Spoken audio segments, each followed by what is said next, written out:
Hello. So last week I put up a post on Instagram about trying celery juice. And I don't know if you've ever tried it or heard about it. It's just one of those foods or kind of dietary fads that's gotten a lot of buzz lately. So I put up that I had been trying it. I have a juicer now, and so drinking celery because of the anti-inflammatory benefits, some of the digestive benefits, just to experiment because as health coaches, health practitioners know, it's always an experiment, and it's always an experiment on ourselves. So in the light of keeping up with all of these new trends and fads and things like that, I do pay attention just so I know what's out there. But I never really truly buy into a lot of them. And that's what I want to speak about today. And when I put that post up, it was really interesting because I asked, have any of you guys tried celery juice? Does it work for you? Does it not? What have you noticed? And what was most interesting to me is that the responses were so varied. I had a lot of people saying, yes, I've been drinking celery juice, 16 ounces on an empty stomach first thing in the morning for a couple weeks, and my skin's glowing, my digestion feels better, I feel less inflamed or icky, loving it. Some people saying, oh no, it makes me horribly bloated, doesn't work for me. My practitioner told me it was dangerous not to use it, and all of these different things. So what really struck me was really has nothing to do with celery juice, but just how divided people were in their experience of the same thing. And what it allowed me to see again is that this concept of bio-individuality when it comes to health, which is so, so, so important.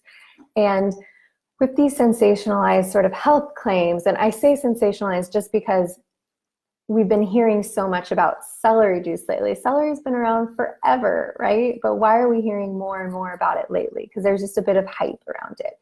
And this happens with lots of different foods and lots of different trends, whether it be having, eating a paleo, more high protein diet, eating keto, more fat and protein diet, low carb. You may read an article one day that says coffee is really good for you. Red wine is really good for you, gives you antioxidants, makes you live longer, and another article that says, it's going to cut off your lifespan by 10 years, or it's going to worsen autoimmunity. These sensationalized claims, and we know the ones, right? They're kind of clickbait. We see them. They say really strong things like coconut oil is poison, or celery juice cures autoimmunity. These big, big sensationalized statements. And as a health practitioner, I personally think that these sensationalized nutrition and health claims are one of the worst things that has happened to us and that influences our health because they spread so fast. We have the ability to get information really quickly these days. So any of these health claims, they spread like wildfire. And I know this because I work with so many clients and people that ask me about all the different ones, and I see them too. And it can be tempting because I think the idea is we all are always kind of looking for quick fixes or magic bullets because we just want to feel better. It's kind of how we're wired. We just want something. We want one thing to help us and fix us. And if it's celery juice, sweet, I'm going to do it. And, as we kind of have to filter these things through our own judgment system, it can be really tricky to know what is helpful, what is harmful, and what's going to work for us. And so this concept of bio-individuality, or different things working differently for different people, is so very key. And these sensationalized news articles really don't help us in that department. And so those people that were commenting on my celery juice post, no one was right or wrong. In fact, every single person was right because they were describing the experience that they had individually based on where their body is at, where their health is at, and how celery juice fit into the picture. So I really, really want to highlight this point because I'm really passionate about this, and I think it's so important to know that we really need to take all of these health claims with a grain of salt. And we need to come back to basics and really understand what to do with these claims that we read and see, because this information is good and it can be really helpful for us, but we need to know what's going to work for us and what's not. So 3 things to tell you about this. How to kind of filter through some of these sensationalized news claims. So number 1 is, if it sounds too good to be true, it probably is. And I only really mean that in the context of these health claims.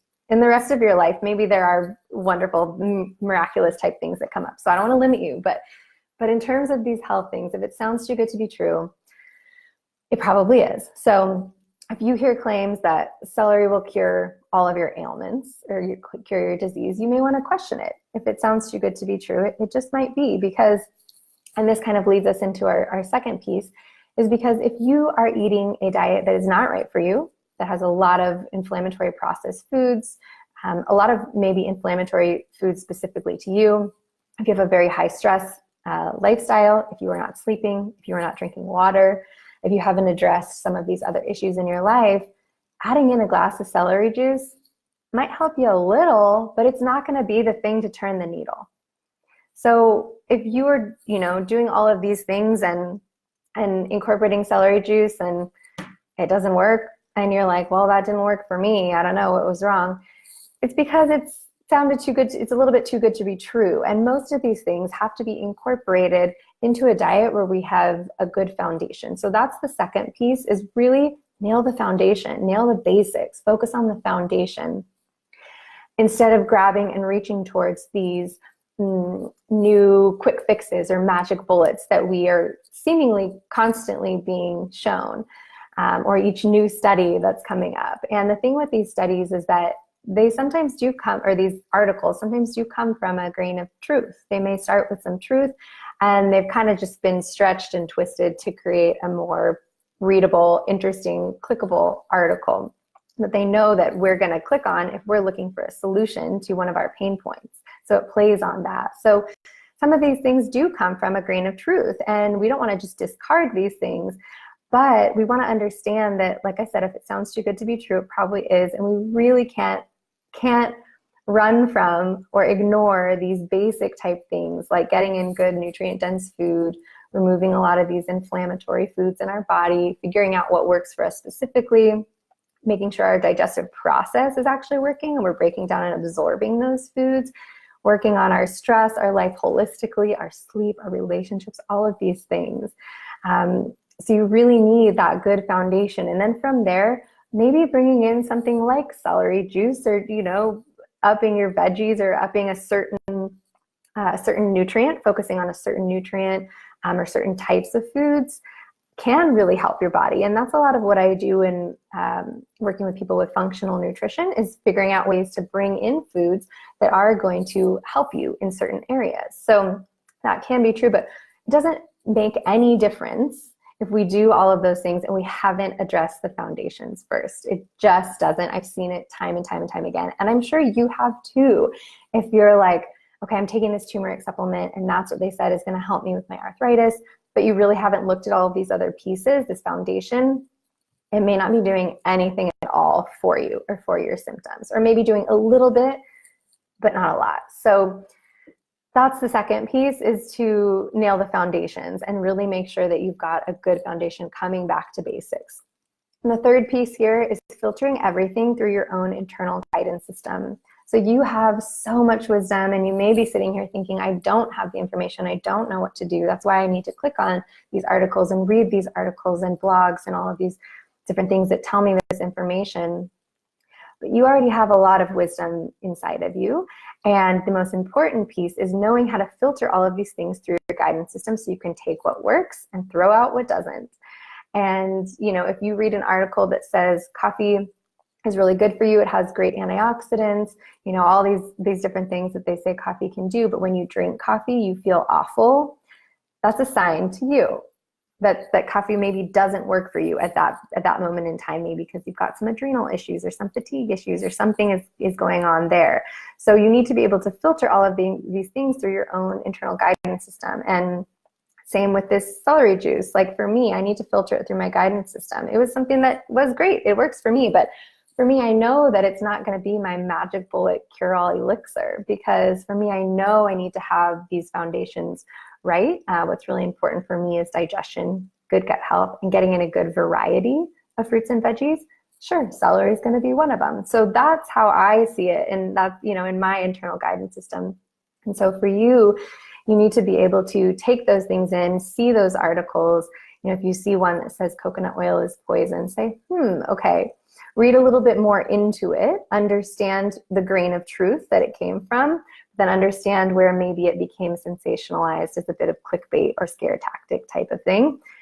And don't believe it until you have tried it and filtered it, through your own guidance system in a safe way. I'm talking only about kind of safe things here.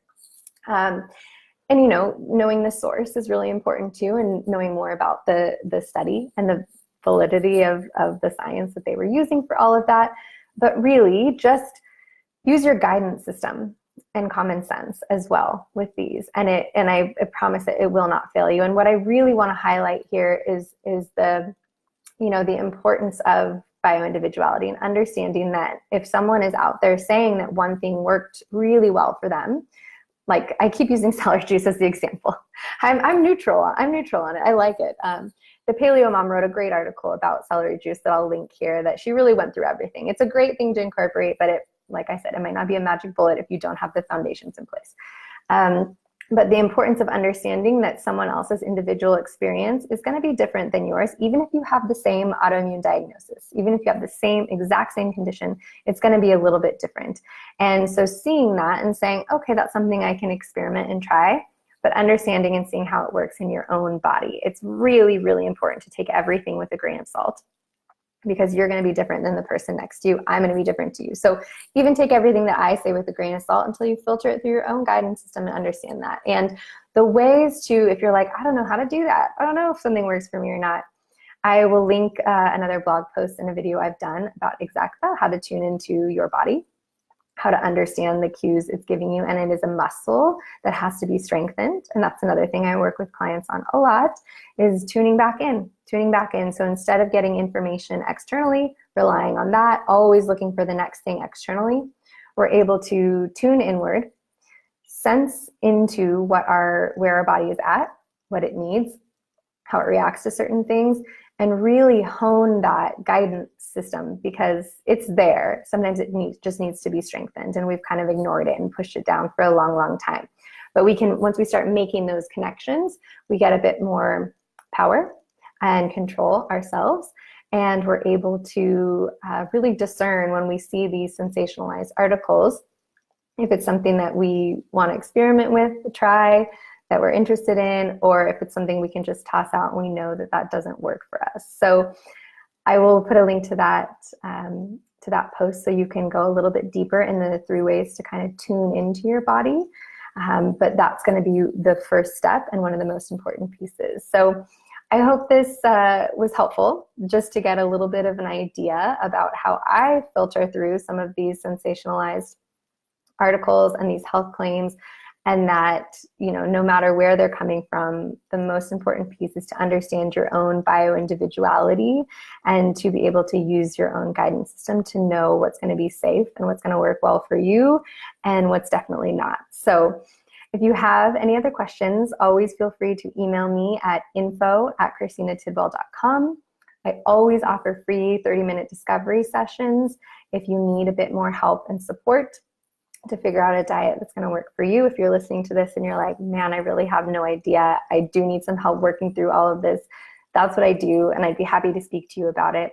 So you can go to my website, christinatidwell.com, and you can find a time, book in a time to chat, and we can go through some of your biggest health concerns, figure out what's standing in your way, any roadblocks, and create a plan of action for you. So let me know if you have any other questions, and I hope this is helpful. Thanks.